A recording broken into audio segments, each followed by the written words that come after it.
Selamat pagi saudara-saudara yang kami kasihi dalam nama Tuhan Yesus Kristus.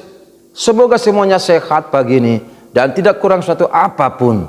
Kiranya Tuhan bersama saudara-saudaraku di dalam memulai aktivitas pekerjaan apapun sepanjang hari ini. Kiranya Tuhan selalu menguatkan dan mengurapi saudara-saudara. Baik, kita akan awali semua rangkaian acara kita hari ini dengan persembahan doa dan pujian kepada Tuhan. Kali ini kita dihantar nyanyian Kidung Jemaat 453 ayat 1 dan ayat 2, Yesus kawan yang sejati.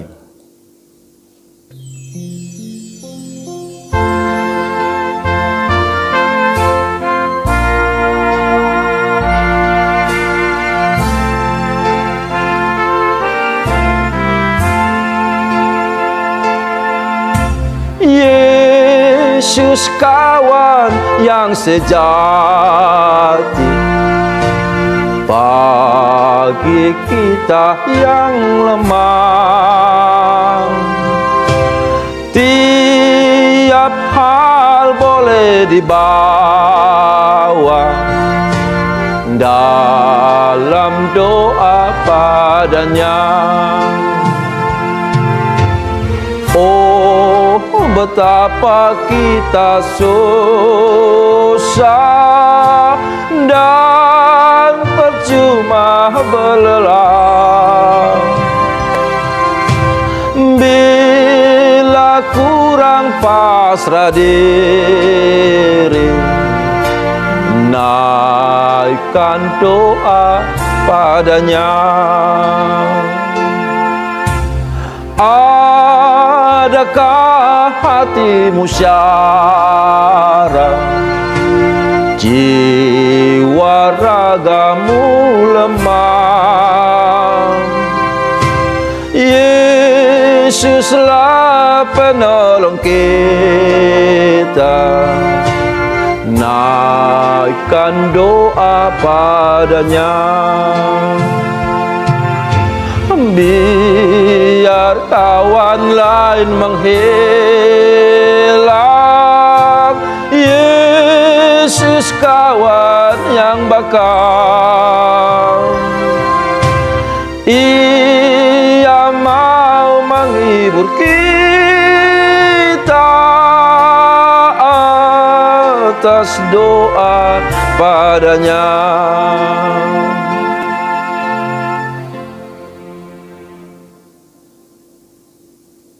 Damai sejahtera yang dari Allah Bapa, yang melampaui segala akal, itulah yang memelihara hati dan jiwamu di dalam Kristus Yesus Tuhan kita.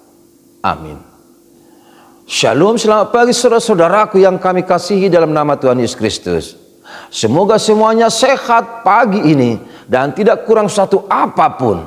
Dan Tuhan akan mencukupkan segala sesuatu yang kita butuhkan dalam hidup kita ini. Baik, firman Tuhan sebagai renungan hari ini, tepatnya hari Senin tanggal 3 April 2023, tertulis dalam kitab Ulangan pasal 32 ayat 10. Demikian dituliskan di sana. Didapatinya dia di suatu negeri, di padang gurun, di tengah-tengah ketandusan dan padang belantara. Dikelilinginya dia dan diawasinya, dijaganya sebagai biji matanya. Cupak sadibana di tano bakal-bakal, di halongonan parautotan, di tano parawangan ni akka binatang. Ibana marsaro humaliang nasida, jala di mata-matahon. Ibana mangaramoti nasida songon anak ni matana. Ido sakak ni terpuki. Untuk kita renungkan bersama-sama. Saudara-saudara terkasih dalam nama Tuhan Yesus Kristus, saudara pernah berjumpa dengan security atau penjaga pos, satpam, penjaga toko, supermarket, atau yang lain. Tugas security selalu berjaga-jaga setiap saat, dan harus cermat melihat sekeliling untuk mengantisipasi hal-hal yang negatif, termasuk kalau ada niat-niat jahat di tempat mana ia tugas, maka dia akan mengambil cara untuk mengamankannya.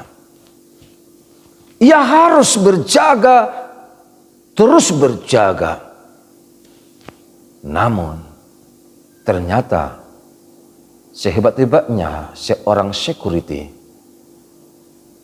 yang menjaga sebuah tempat pos, toko, bank, instansi, perkantoran, pasar, dan lain-lain, ternyata ada kelemahannya.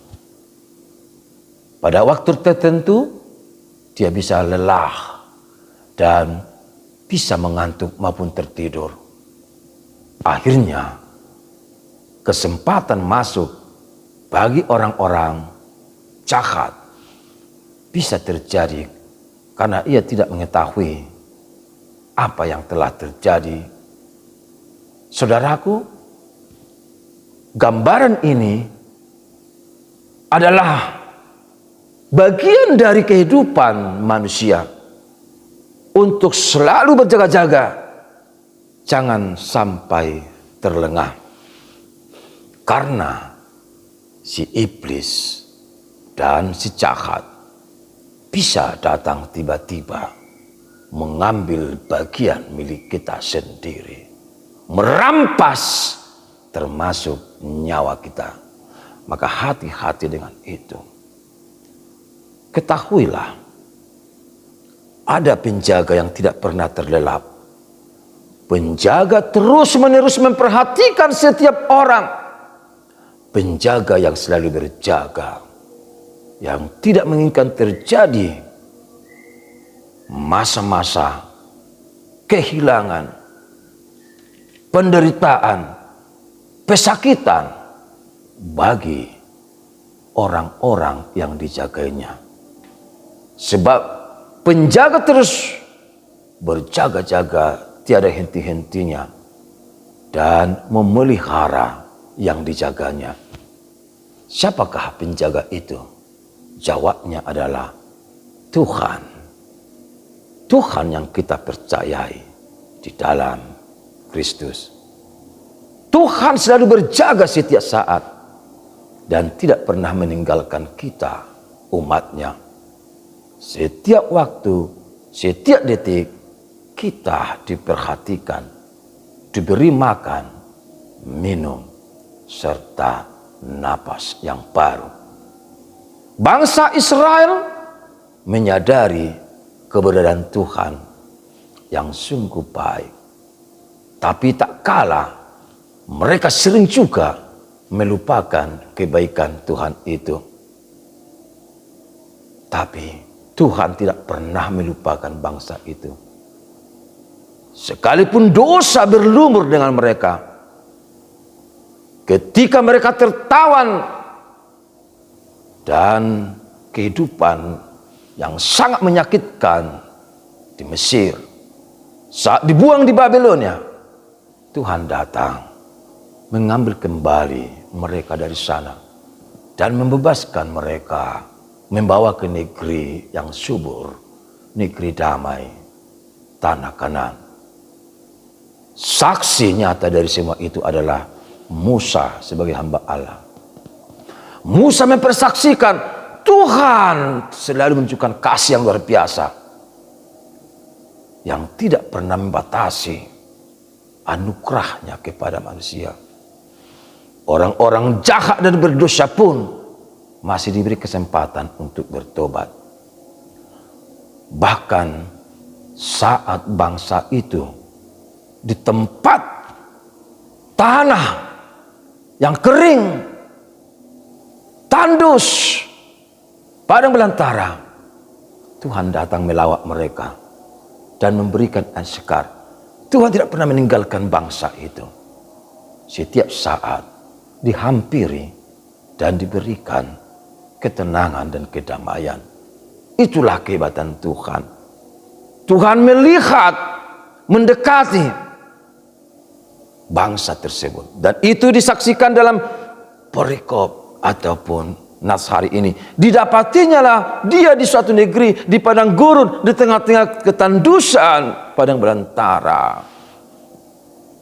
Bangsa itu dijumpainya.